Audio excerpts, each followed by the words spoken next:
third lecture of current, electricity and resistance. Today's topic is classification of the material on the basis of conductivity.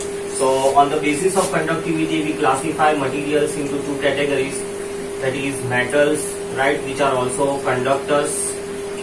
Then we have insulators, and then we have semiconductors. So what is this? So metals are those whose conductivity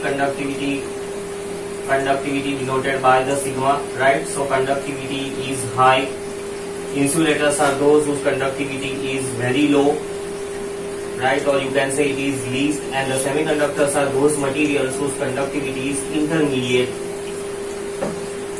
to metals and insulators.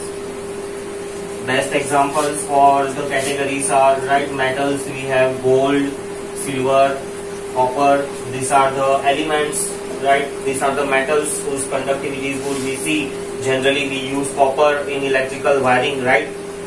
Computer chips, the small microcontrollers, they make use of the gold and silver, right?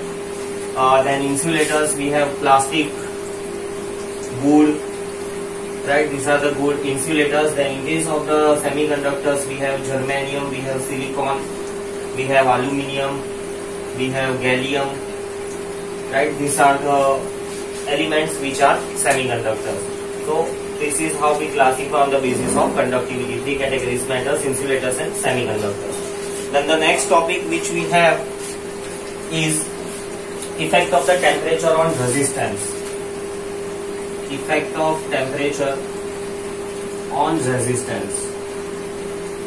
So again, it is observed experimentally that as the temperature increases, right, as temperature increases, it is seen that resistance of conductor, or you can say metals. When we say conductor, we refer to the metals, right? Resistance of conductor also increases. So we say that for conductors or for metals, right, resistance is directly proportional to the temperature. More temperature, more resistance. Why? As temperature increases, large number of free electrons are available. Because of large number of free electrons, inter-electronic collisions, electrons with atoms, collisions increases. As collision increases, right, collision is nothing but resistance, so resistance also increases. Hence we conclude that for conductor, as temperature increases, resistance also increases. But in the case of insulators and semiconductors, resistance is inversely proportional to the temperature. That means as temperature increases, resistance will decrease. Again, why? We know that insulators and semiconductors, they do not conduct electricity. Why they don't conduct electricity? Because they don't have free electrons. Since free electrons are not there at a normal room temperatures, right? As temperature increases, bonds break and free electrons are available for the conductivity. Hence, in the case of insulators and semiconductors, as temperature increases, right, resistance will decrease. For insulator and semiconductors, resistance and temperature is inversely proportional. We have a formula to calculate the resistance. As temperature changes, resistance also changes. So the formula to calculate the change in resistance is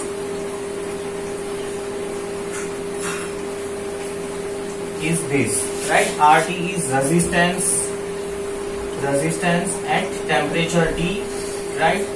R0, it is resistance at 0 degrees centigrade, right? It is taken as a reference, 0 Kelvin or degrees centigrade. Either you use degrees centigrade throughout or Kelvin. Then alpha is called as temperature coefficient. And delta T is change in temperature. Initial temperature we take 0 degrees centigrade, final temperature we take T, change in temperature. Talking about the alpha, temperature coefficient, if you solve this equation, we obtained as RT minus R0 upon R0 into delta T. So this is the temperature coefficient. From this you can make up the definition of a temperature coefficient. Also its SI unit will be resistance gets cancelled. It is degrees centigrade inverse, or you can say Kelvin inverse. That is the equation for calculation of the resistance as the temperature changes. Then next we have variation of resistivity with the temperature. Similar to the resistance, resistivity also varies same effect of temperature on resistivity. So it is just similar to the resistance, same cases, right? For conductors, resistivity is denoted by the rho, so resistivity is directly proportional to the temperature. More the temperature, more will be the resistivity. And similarly, for semiconductors or insulators, resistivity is inversely proportional to the temperature. Here also, to calculate the resistivity at some particular temperature, we have similar type of the formula, that is rho T is equals to rho naught into 1 plus alpha delta T. This is the equation to calculate the resistivity of the temperature at some given temperatures. Then next we have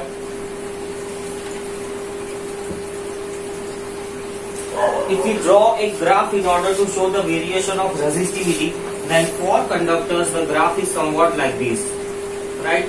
The resistivity increases with the temperatures. But if we draw the graph for the insulators, graph is found to be decreasing. So it's simple relation. Then the next topic we have is non-ohmic conductors. What are non-ohmic conductors? Ohmic and non-ohmic conductors. So we say that ohmic conductors, if we define, then ohmic conductors are those which obey the Ohm's law. Ohmic conductors are those which obey Ohm's law. Right? Examples are metals. All the metals, they obey the Ohm's law except mercury. Then non-ohmic conductors are those which do not obey Ohm's law. Now here if we recollect the graph between V and I, right, we know that in the case of the ohmic conductors, right, the graph is a straight line. This is for ohmic conductors. And in the case of the non-ohmic conductors, the graph can be anything curves. What do we conclude for the non-ohmic conductors? For non-ohmic conductors, if we take, right, there are different values of potential for the same current. So graph is not a unique, graph is a curve. So non-ohmic conductors, graph is never straight line, graph is always a curve. Non-ohmic conductors, examples for the non-ohmic conductors are, you can say all insulators, right, and semiconductors, they fall under this category of the non-ohmic conductors. Then the next topic which we have is thermistor. What is a thermistor? So thermistor, it is a simple device, it is a small device, it is a device which is used to detect temperature changes. Right, you might have seen that your refrigerators, your air conditioners, they automatically goes off as soon as some particular temperature is attained. So how does that device comes to know that the temperature has reached to the noticeable level? So that temperature is monitored with the help of a thermistor. These are very small devices which are fitted in an electronic circuitry, right? How do they work? They work on the basis of temperature coefficient. Their temperature coefficient is very large. Temperature coefficient means alpha. That temperature coefficient is very large. Very large in the sense, for a lower temperatures, alpha will be low, and higher temperatures, alpha will be high. Alpha will be high, that means resistivity will be high. So as temperature increases, the resistivity will increase, and as soon as resistivity increases, right, we can set the device to turn on and off. So depending upon the change in resistance, or depending upon the change in resistivity, or also you can say depending upon the change in temperature coefficient, right, a device can be set to turn on or off. So thermistors, they are widely used in air conditioners, refrigerators, right, and other devices which need temperature monitoring. Another additional information regarding thermistors are, we can say that these are oxides of metal. They are made from the oxides of metal. So this is the information you must remember regarding the thermistors. Then the next topic which we have is superconductors. What is superconductivity? So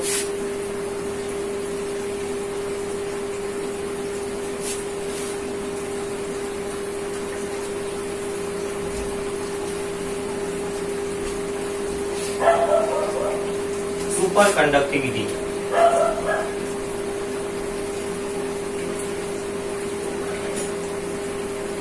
Superconductivity, this was the phenomenon which was discovered by K. Onnes. K. Onnes, he discovered this phenomenon in the year 1911. What did he observe? He was doing experiments with the conductors. What experiment he was doing? He was experimenting this thing that resistance is inversely proportional to the temperature for conductors. So he was doing experiment with this. What did he do? He know that as the temperature increases, right, resistance, for conductors, it is directly proportional. So he noticed that as temperature increases, resistance also increases. But if we lower the temperature, then resistance must also go down. Then he found out that at some particular temperature, known as critical temperature, the resistance becomes zero. And at this temperature, when the resistance becomes zero, material is said to behave as a superconductor. Let us note it down. As temperature decreases, resistance also decreases. At some particular temperature, resistance becomes zero. This temperature is called critical temperature, right? You must remember this is asked for 1 mark, critical temperature. And material is said to behave as a superconductor. And the phenomenon is called superconductivity. This is what K. Onnes concluded in the 1911. He also found out that later on, after the experiment, we found out some superconductors. Those are, it is found that at 4.2 Kelvin, mercury has a critical temperature of 4.2 Kelvin. Critical temperature is denoted by the Tc. Then another we have is lead. Example is lead. It has a critical temperature of 7.2 Kelvin. Right. So this is some information which may be useful for your 1 mark questions. Then there are also 7.25 is. Then there are also some other compounds discovered which behaves as a superconductor at a much higher temperature. Example are the alloy of platinum, cobalt and gallium. Alloy of platinum, cobalt and gallium. Right, they have a critical temperature of almost 18.5 Kelvin. 18.5 Kelvin. Then there are also some materials discovered which have a much higher critical temperature than this. So that is about the superconductivity. Then the next phenomenon which we have is Meissner's effect. What is Meissner's effect?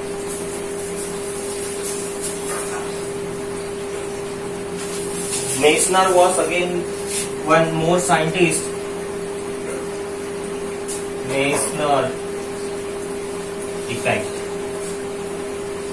So Meissner, right? There were 2 scientists. The names were Meissner and Oceanfall. Meissner and Oceanfall in 1933 1933, they were doing some experiments with the magnetic field. Right? What was their experiment? Their experiment was they placed a conductor in a magnetic field. Let us say this is the magnetic field D, right? And a conductor is placed inside. For conductor, magnetic field will pass through it because it is a conductor. It allows electrical effect. It also allows magnetic effect. Magnetic field is denoted by B, right? So magnetic field was passing through the conductor, but they found that at some temperature, some particular temperature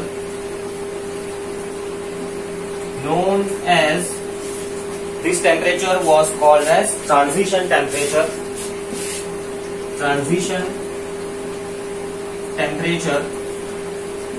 Right? What did they notice? That magnetic field do not pass through conductor. They found out that magnetic field do not pass through conductor. Means the earlier it was this, but at some temperature they found out that magnetic field, right, it was repelled by the conductor, right? And at temperature greater than transition temperature, right? So they found out that the magnetic field within the conductor becomes zero. So at transition temperature,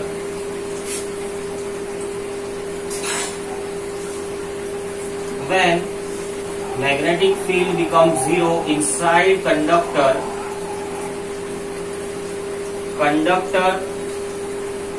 is said to behave superconductor,